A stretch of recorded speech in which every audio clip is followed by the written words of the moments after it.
A great welcome to you, Daniel Hoyne, the doctor. Sammy, G, great to be here. Good to see you here in person, Sammy. We're just a little bit worried there when you were just running in with a second to go. Cutting a little fire, but that's okay. You got a story on the boil. No, just a couple of irons in the fire, but that's all right. We're here. How's your weekend? Irons or ironing? Yeah. I use that term deliberately.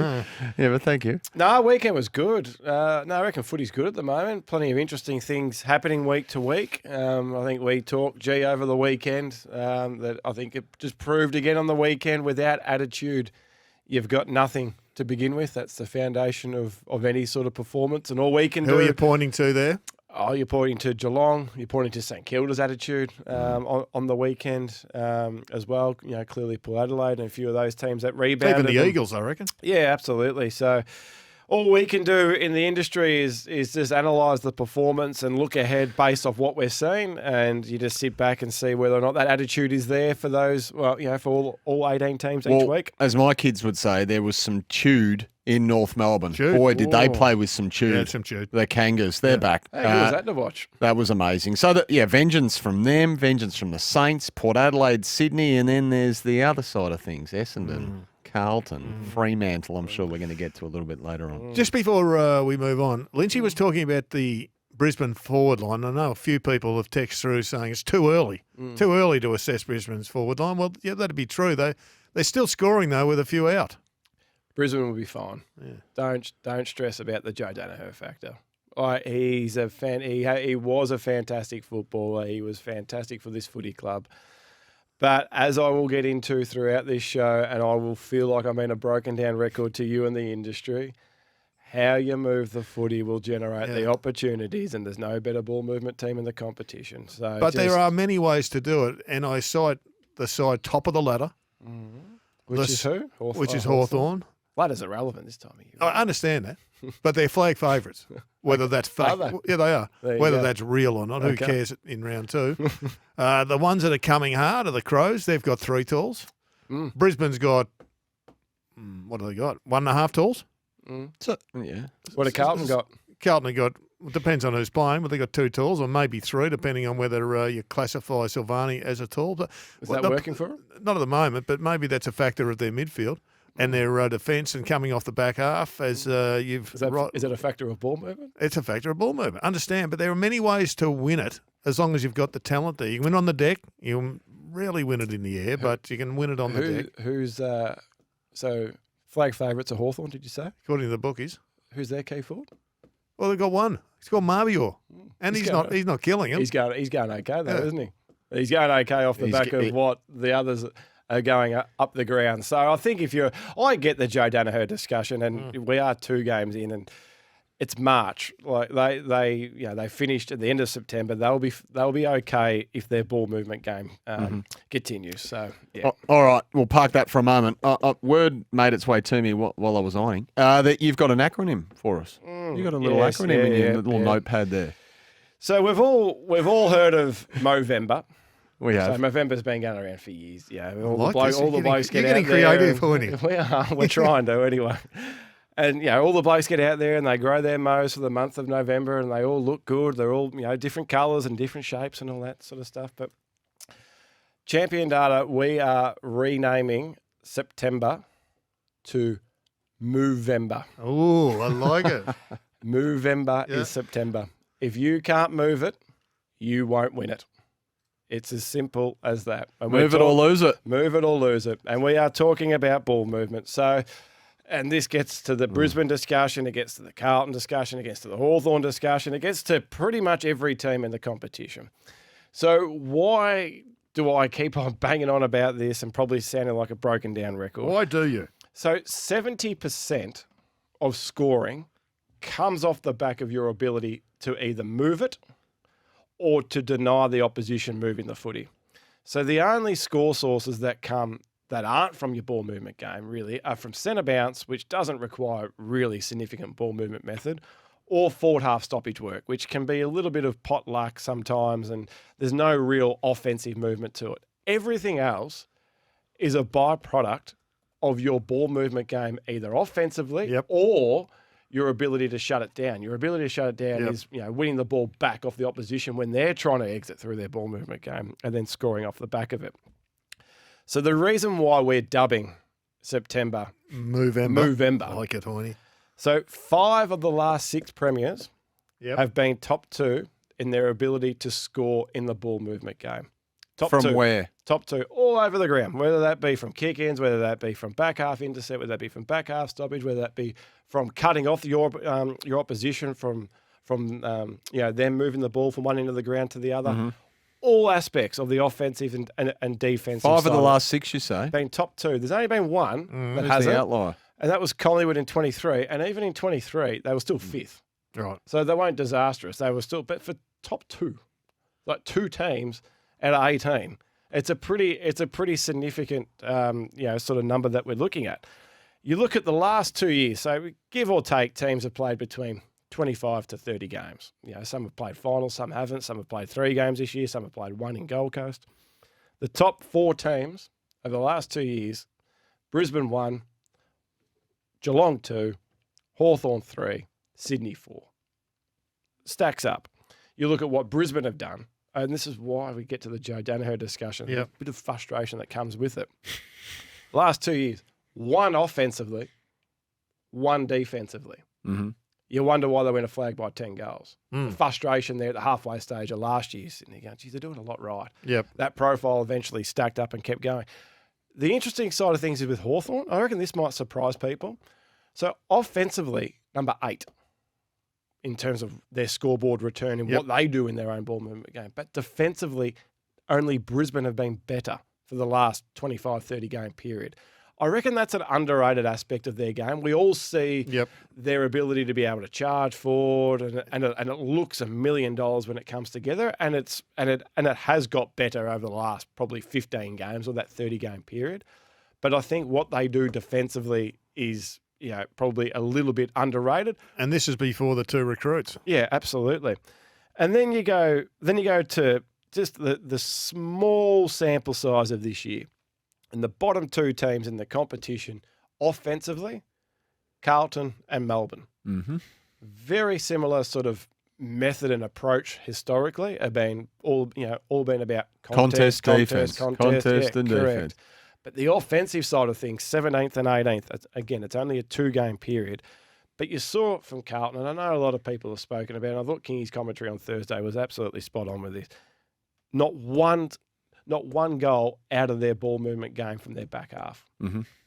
That's the 4th time in Carlton's history where they've done that. So it's a lot of hard work compared to what a lot of the other teams are actually doing. The thing. Everything's hard work. And I would have thought you would think that as well, wouldn't you? The eyes had it. Yeah. I mean, it was so plainly obvious that when brown and gold had it compared to navy blue, it was like almost 2 different sports. One was playing footy, the other one might as well have been playing ice hockey. I couldn't believe the difference once it got to the outside. And it means that Hawthorn don't need the same amount of exposure to goal to capitalise. It felt like that anyway, where Carlton huffed and puffed a lot. The Wolf couldn't blow the house down, Gerard. And then a repeat entry, and they have to scrounge a goal, and it's a snap over the back or something. Very little goal comes easy from a Carlton perspective. You can only coach what you've got, though. Yeah. Can Carlton fix this up by not changing the personnel? Can you change this via a change in method, is my question, or is it a combination of both? Because if you haven't got the kickers and the decision makers, you've got to find them. And if they're not in your group, you've either poorly planned, got it wrong 5 years ago with your selections, or you just haven't understood where the game's going. I think, like a lot of things, I think it's a combination of everything. Yeah. I think definitely method. I think, and I would have thought as a Carlton supporter, with Vossi coming in 22, you would have been rapt to be able to identify yourselves with a really clear and obvious method and brand that you could associate your footy club with. And that was taking really what was, a mediocre to poor profile, in that 2019, 20 and 21 period to being a dominant contest and clearance team. But as we've spoken about a lot on this show already this year and the back end of last year, the outside game, the ball movement game is everything, and that's where it is going. You look at the best teams in the competition, Hawthorn, GWS. I know Geelong had a poor one on the weekend, but not one of those 3 teams rely on belching up at stoppage. Not one of them rely on winning contests. I mean, GWS in their 2 games are close to Contested minus marks 40. inside 50. Don't rely on those. Close to minus 40 in 2 games, GWS, in contest. Hawthorn have lost it in their last 2 games. So they don't rely on it because the outside and their ability to be able to cash in off the ball movement game. So it's an interesting situation for them. It's an interesting situation for Melbourne. Clearly, Melbourne are trying to invest in it. They recognise it. It's just whether or not they've got the talent to be able to complement. Yeah, looking at the outs for Melbourne on the weekend, I think they will, when they come back in, McVeigh, Windsor. Windsor's huge already. He's a big loss. They are going to absolutely bolster that area if they're trying to bolster it, which they clearly are. Yeah. All right. So some of the talking points that you've got scribbled down here. Best 2 words in footy. Yeah, well, we laugh internally, like sort of when I say this to our guys internally. Best 2 words for us: game changer. Love game changer. And this is probably why we're excited. I'm sort of excited with where the game's going because we've spoken about it already a lot on this show that footy's been pretty much the same for the best part of 15 years. Get it in there, get it in there, get it in there, lock it in there. But it is changing. So, and this might sound a little bit technical, so just bear with me here. So for the first time in 10 years, last year it was more important to be able to punish an opposition off your half-back line than it was to win a contest. Usually, for 10 years in a row, it's been more important, win contest, win contest, win contest, because the ball movement game has been so hard. That's win contest and get it in there. That's how you're going to get the territory. But the game is changing. 18 games, 19 games, whatever we're into so far, it is a small sample size, so don't hit me up on the text, just to keep a watching it. Only 53% of the time this year have you won a contest, have you won the game. The lowest percentage ever recorded in a year is 62% win rate. Game changer. So that's why Sharon has been set free. That's why we just keep talking about this and talking about the importance of being able to move it because you do need to win your fair share of contests, but you don't necessarily need to bash an opposition team and belt them up and win it by plus 10, plus 20. The Hawthorn model, the GWS model, the Geelong model that we keep talking about, this is where Brisbane are so good because Brisbane do both. Brisbane have been one of the most dominant contested possession teams under Fags for 6 years, 7 years. But recently their ball movement game has now coupled with that, hence why they win the flag by 10 goals and probably still the team to beat. If you haven't got that ability to be able to punish off that half-back area, that's where it's going to be a challenge. And that's where I know you're big on Freo, G, and to your credit, you've been big on them for quite a while. I'm not sure where you sit on the Freo discussion. This is where I find them frustrating because the last best part of 30 games, offensively, top 3, defensively, top 3.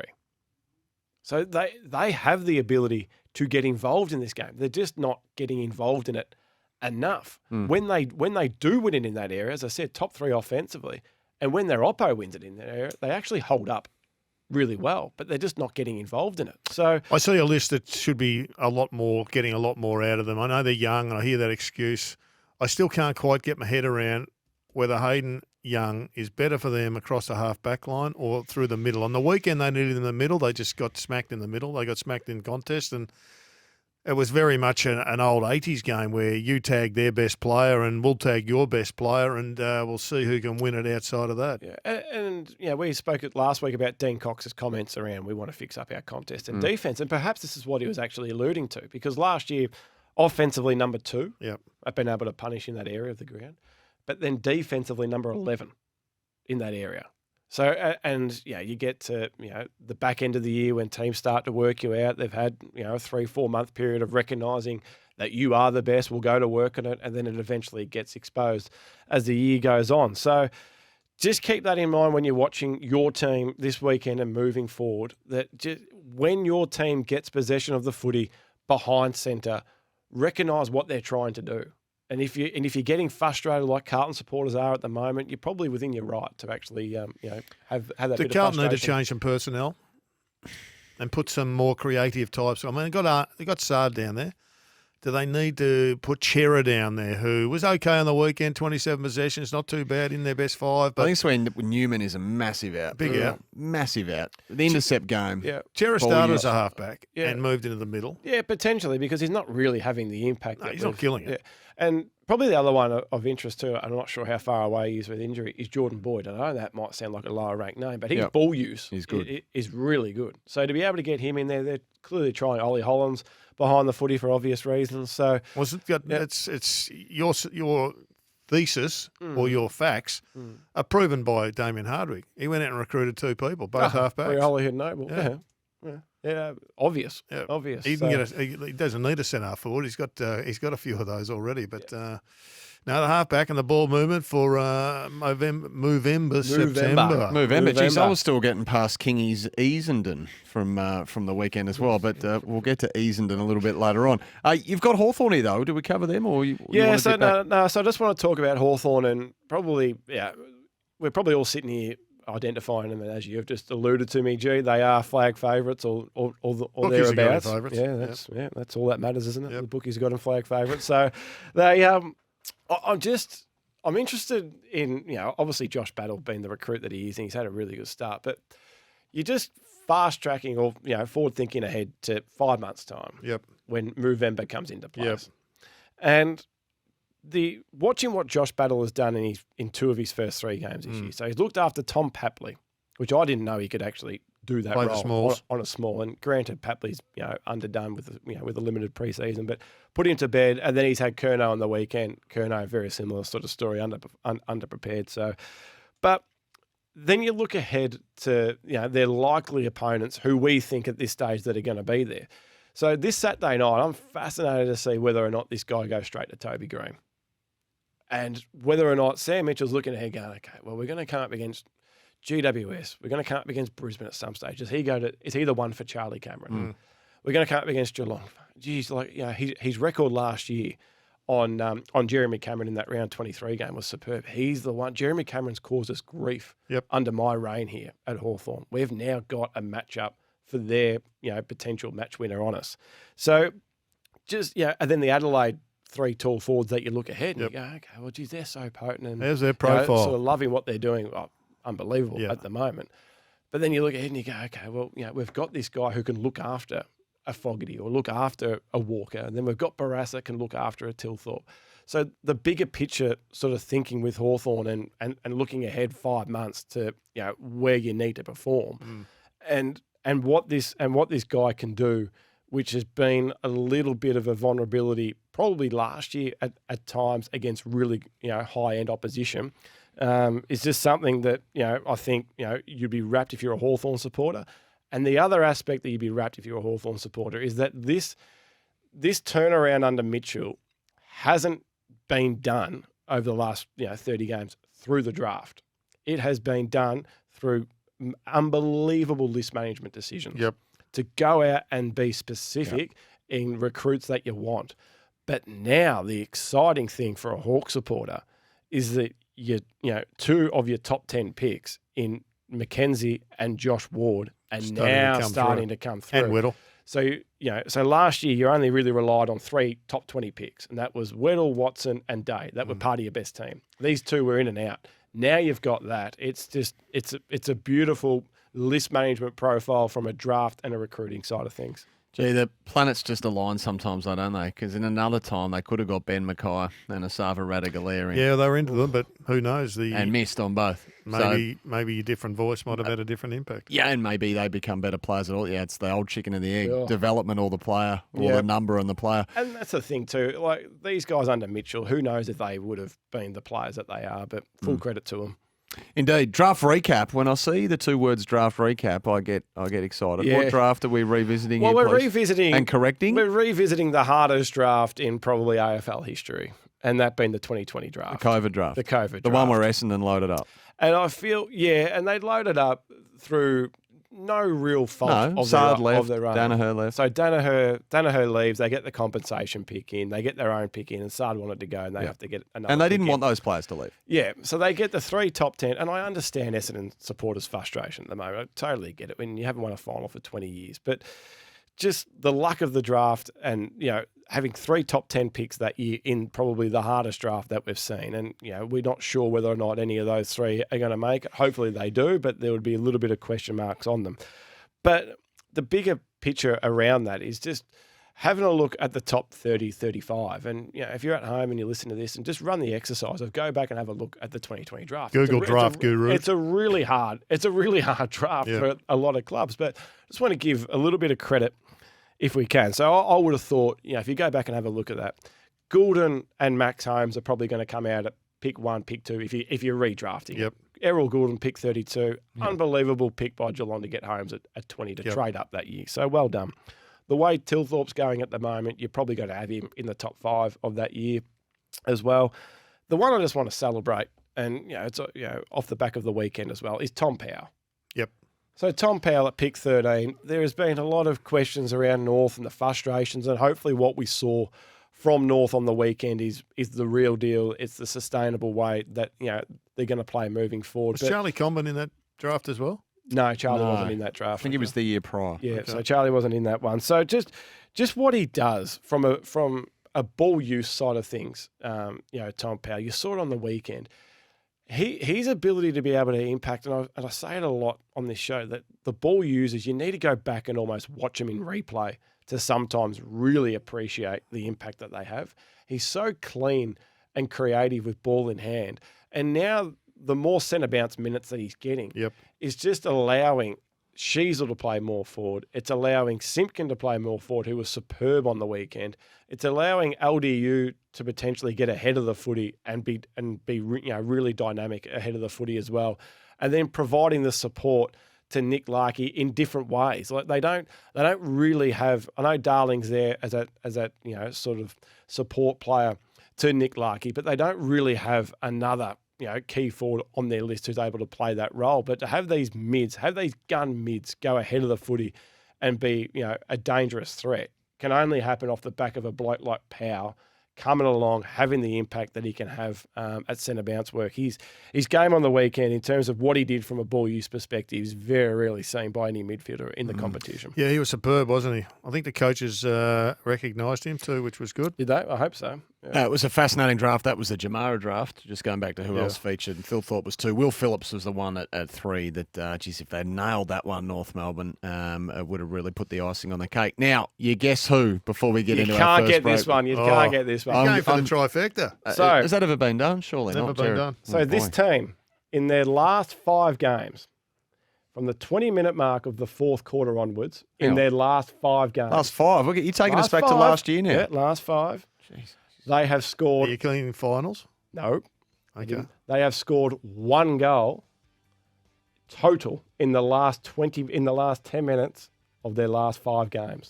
Last 20 quarters, they've scored 1 goal combined. Yeah, in the last 10 minutes of a fourth quarter, they've scored 1 goal in total in 5 games. What? Who is that team? Should 1 be able goal. to nail that. 1 goal. Should be able to nail last that. 5 games. This time is on in Q4. Nothing quite gets the text machine going. 0433 98 11 16 like Hoyney's. Guess who? And we're in the midst of full-on footy analysis with the champion data guru. So just give it to us one more time again, please, Hoyney. So in the final 10 minutes of a game, so the final 10 minutes of Q4, in their last 5 games in that time period, they have kicked 1 goal. Frightening Who stat. is that team? Well, you go first, Gerard. I've got my thoughts. I think I'm locked in, but you go first. Okay.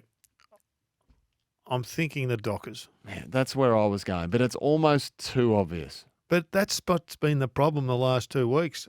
I've known Hoyney for a long time, and he's fed up these obvious ones, and I've said, no, it can't be that obvious. And I've fallen foul. You've just jumped in, and you're going for a triple, Pete. You're going for the 3-peat. And I don't want to look at the text too much because basically 18 clubs just about come through on the text when the Guess Who rolls around. But I'm going to I can't second guess myself now, so I'm going to stick with what I thought. I'm going to go Fremantle. You're going the Dockers too? Yeah. Okay. I just not confident. No, not confident. I'm hopeful. It's too good, this one from Hoyney. 2 Frios from us, please, Daniel. Two Frios. I'll tell you what's going to happen. There's going to be an internal review at my neck of the woods tomorrow about our Guess Who, because hello. you have got 3 in a row, Sammy. Well done. G, well done. This is a full-blown review at Champion Data HQ tomorrow. Guess Who. 2025 has not got off to a good start, that's for sure. A little bit of feedback from our latest recruit, Adam Simpson, who was suggesting that your issue, Movember, is, and whether or not it's Movember, whether or not it's movable, has got to do with whether you're a shape team versus a surge team. Surge is okay if you've got equal numbers ahead of the play. Right. Shape teams will use an extra at the stoppage to get overlap and more precise entries. So teams train ball movement from centre bounce and centre forward stoppages, shape out the front versus feedback and then surge, lower your eyes versus deep entries. I think the point he's making is teams need to train more from half back as well. I will back Simo in. He's a premiership coach. He's a great man. He's one of the smartest football brains going around. He did say that every club has their own language. I did like feedback surge. Feedback surge. He put all that in a text, did he, Simo? Yeah. That's some elite texting work. Good to have him on board. He's been solid. Talking footy with Simo is one of the more enjoyable things you can do. If you're solid on crunch time, he crunched well last week, didn't he? Great to have him part of the SEN family. Hoyney. So the Freo discussion, right? The reason why was always a reason why we put the Guess Who in. Yeah. So in that time period, right? So that time, it's 74 points they've conceded to 7. What's going 74 points to 7, and in that time, they've lost 5 games in a row. They've lost all 5. Yeah. 4 of the 5, the game has been on the line. So this is not as if these numbers are just being padded out because they've had a 10-goal lead or they've been 10 goals behind. The only game where they've been out of was Geelong round 1. The other 4, the last 3 games of last year, their finals are on the line. They're in the game right at the end, and they've done that. Sydney on the weekend, they're in the game on the weekend, and they've done that. 74 to 7 in that time period. So they're gettable in the last 10. So and I know a lot of Freo supporters would be, and Justin Longmuir would be exactly the same. The last 2 years, in games decided by under 12 points, 1 win, 1 draw, 6 losses. And you hear a lot of people talk about small margins and small gaps and all that. That's 8 games under 2 goals. You've won once. Like you think of what Collingwood did in their premiership year. They win a flag. They won a final series. Did it on Friday night. 3 games in a final series were decided by under 12 points. They won them all. Yeah. It's not much. But the frustrating part, I think, with Freo, and we just spoke about their ability to move it across half-back and defend it, is there. Right? They do it in different ways, but it's there. The concern for me is that teams are now clearly going after their stoppage game. Yep. They know how important that stoppage game is to them over the last 30-game period. And the reason why it is so important is that if they don't win it or they belch you, like what Carlton have had to do for a number of years, it exposes the individuals behind the footy. So I've said a lot of the time, whether or not this is right or not, the theory is from defending a clearance is where you, majority of the time as an individual, need to defend for your life for 10 to 15 seconds. Like a one-on-one. Until the team defence can roll in and can cover and can help out and the zoning comes in and all that sort of stuff. So over the last 2 years, North Melbourne have been the easiest team to score against once they've conceded a clearance. Richmond, 2nd easiest. West Coast, 3rd easiest. Freo, 4th easiest. Who's the 4th easiest team to beat in a one-on-one contest? Freo. What happens with Joel Amartey and Brenton Cox? One-on-one contest, get beat, game done. So this is why the competition listens into Dr. Hoyne.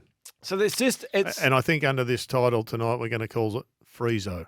Friezo, I like it. Friezo. I thought Wharfie time was just in trouble to keep it simple, Gerard. I like it. So just a couple of things to keep an eye on with Freo this week, who they're playing in the derby on on Sunday night, just watch for the last 10 minutes of the game. Surely not. Can they kick a goal in the final 10 minutes There's some of the game? amusing vision of Fremantle supporters leaving after the loss to Sydney that the West got on their videos of venting their spleens that they can't win the Chad close Warner one. actually felt sorry for them, tried to give them the game, kicking the ball backwards in the last 30 seconds. That nearly worked well. It did, didn't it? Win the close one. All right, the Western Bulldogs. Let's go back to Friday. Gee, didn't this game reverberate for a long period of time? The Dogs inspired by a Darcy, a Liberatore, and Ed Richards, and it still wasn't enough. Anna West. They were Anna West. They were gritty. They couldn't get over Collingwood. They went down by a goal, but you want to talk about the Dogs. Yeah, great. I thought a great game of footy, and I think what the Dogs have done so far. I mean, we saw what North did to Melbourne on the weekend. So for the Dogs to get out of it 1-1 with the injury list that they've got at the moment, I reckon they would have signed up for that, straight away. I reckon they can get to round 6, 3-3. No worries. They'll be happy with that. But I do want to put one thing on the radar for the Dogs that we need to keep an eye on for throughout the rest of the 2025 season. Clearly, everyone is talking about Sam Darcy and the impact he had. He was phenomenal, and everyone can just see what a freak of a footballer this guy is going to be. But similar to a few of the discussions that we've had around other teams, and we know that history says over the last 5 years, 6 years, 80% of finals are on the deck. They're not in the air. 80% of finals are on the deck. We've spoken about Carlton and their reliance on Harry and reliance on Charlie and just trying to get it in there. Couple of things with the Dogs. I just hope that they don't get sucked in to the Darcy basket and just dump it out and rely and hope that he's going to be the one that we've seen Carlton try to be with Charlie and Harry. Don't get sucked into that method. And the second part of that, as I said, 80% of finals are on the deck. The Dogs smalls ahead of the footy, I think, are going to be a huge sort of indicator for what the Dogs can do this year. They have a lot of them there, but have they got any that are going to be able to kick 35, 40-plus goals this year, like we've seen from premiership teams gone by? Brisbane have got those hybrid mid-sized sort of, forwards in that, in that forward 50 group that, can all kick 25, 30-plus goals. Bobby Hill, Grand Final Day 2023, wins the Norm Smith medal. Stengel in 2022, All-Australian, kicks 50-plus goals. Pickett in 2021, 40-plus goal kicker. Richmond revolutionised how they played off the back of these smalls in Rioli, Castagna, Lambert, Bolton, all these guys. What can Riley West do in 2023? Last year, outside the top 150 players in the competition, can he get in there? Vandermeer, what can he do? Riley Garcia, what can he do? Artie Jones, what can he do? Seems to be a revolving door over the last couple of years with these guys. Can they actually cement themselves in this team as bona fide, dangerous options ahead of the footy? Carlton have a lot of these smalls on their list, but are having challenges identifying and recognize who of these smalls can actually impact games on a regular basis. Because if you don't have them, history suggests that come September or come November, it's actually going to be challenging to win it in a different way. You can do it. West Coast clearly did that in 2018. Hats off Simo. But, history suggests that the smalls are going to have to play a role at some stage this season. It's a concern of mine I've got for Cody Waitman, not for him, but for the Bulldogs with Cody, because they like to play tall. And when Jamara was there with the other two talls, they're very tall, because I think Cody's a small tall. Yeah, agree. And I think Cody needs to be told, you are now going to be the equivalent of one of these smalls that run up the ground and connect and get your crumbing. I don't want you jumping at packs. I don't want to actually have to play as a small full No forward. more licence. No more licence. Stay on the Licence deck. to fly grounded. Stay on the deck. Oh, you sad sack, Gerard. No. We're talking premierships. Got to let him fly, We're talking mate. premierships. That's why people go to the footy. I'll trade you a fly for a premiership. Don't ground Cody.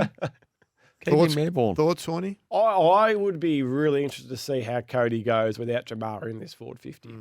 Because I think you're right. I think last year a little bit too tall, very different to a lot of forward lines in the competition. But Darcy, Norton, and then Waitman as that next up, I'll be interested to see how that goes.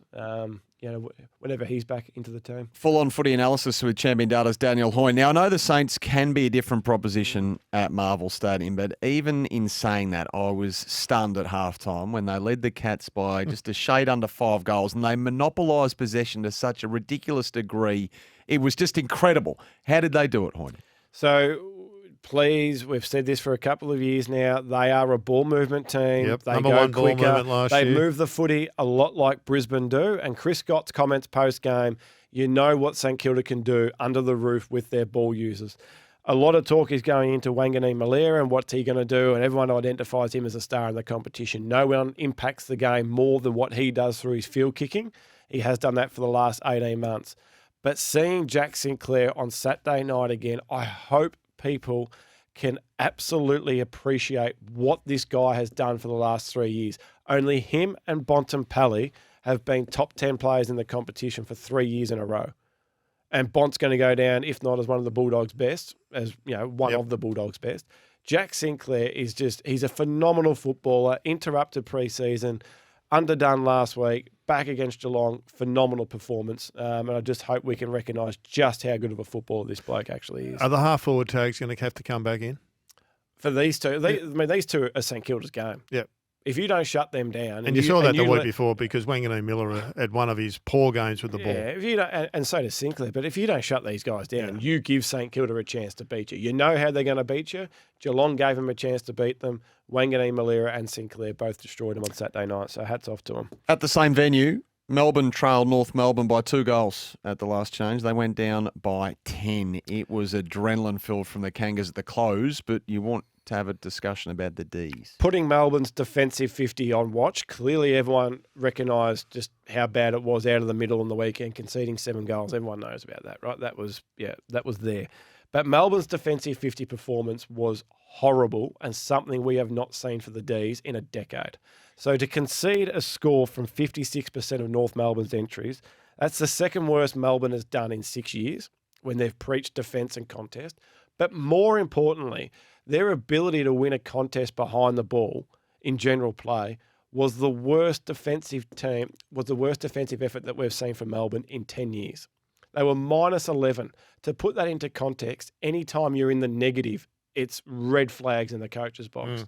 To be minus 11 is something very rarely seen by any opposition. And as I said, it hasn't been seen by Melbourne under Simon Goodwin and hasn't been seen by Melbourne for 10 years. There's some decent names back there too. This is Lever, Salem, Petty. McDonald, Petty. Yep. It was like watching Paul Curtis pull apart that back 50 group was something, as I said, that we haven't seen for the Ds for a while. So huge game against Gold Coast this weekend. Gold Coast are going to surge. They're going to get the footy in there 50 to 60 times.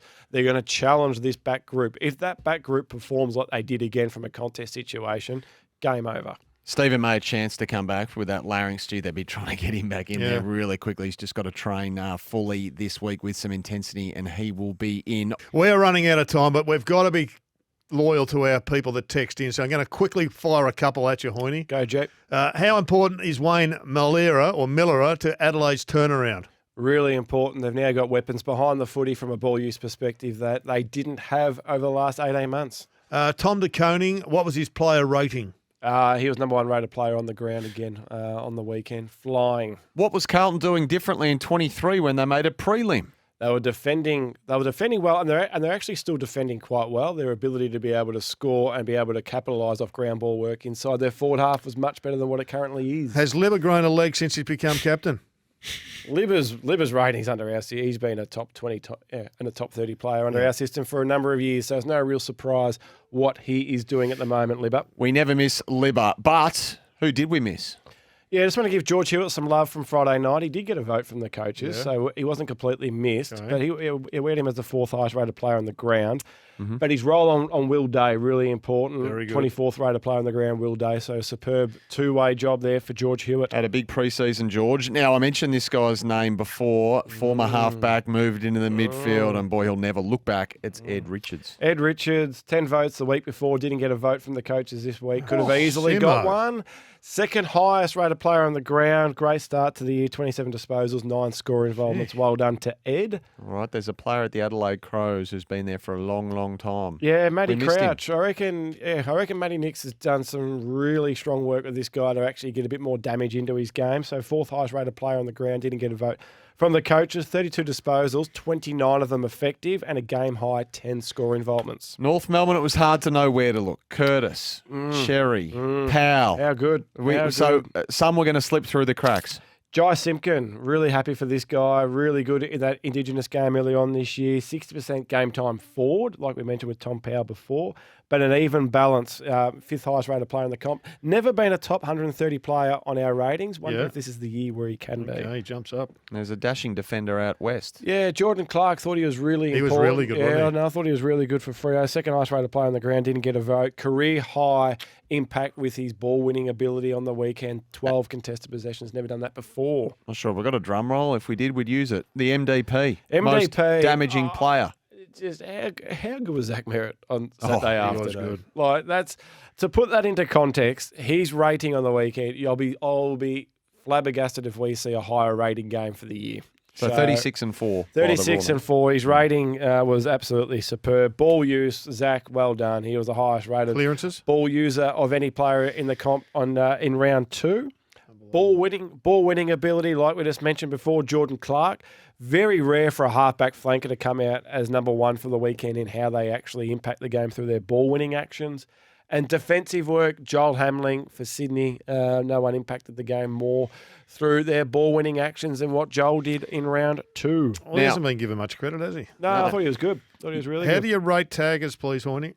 With great difficulty. Great difficulty. Your gem and horror. Now, surely this is a misprint. Who's your gem? No, Sammy, our producer, I apologise. I've set you up here. That was actually incorrect on my end. So the gem is Tristan Cherry. Right. So I thought it was a misprint. yeah, sorry, Sammy. Wasn't Carlton, in other words, Got folks. excited. 20 plus disposals, 15 contested possessions, 12 clearances, 10 in score involvements. Never, ever been done by a ruckman in a game of footy before. All Australian, here we come, G. Here he comes. And Collingwood, just putting this on watch, minus 14 for first possession at centre bounce on the weekend. A Collingwood team has never done that in a game of footy before. That's your horror to finish Putting with. that on watch for the Pies. They've got a weekend off, but round 4 against Carlton, put that on watch. Back-to-back gold medals for you, Hoyney. Very strong tonight. After an okay start, we're getting there. Solid start.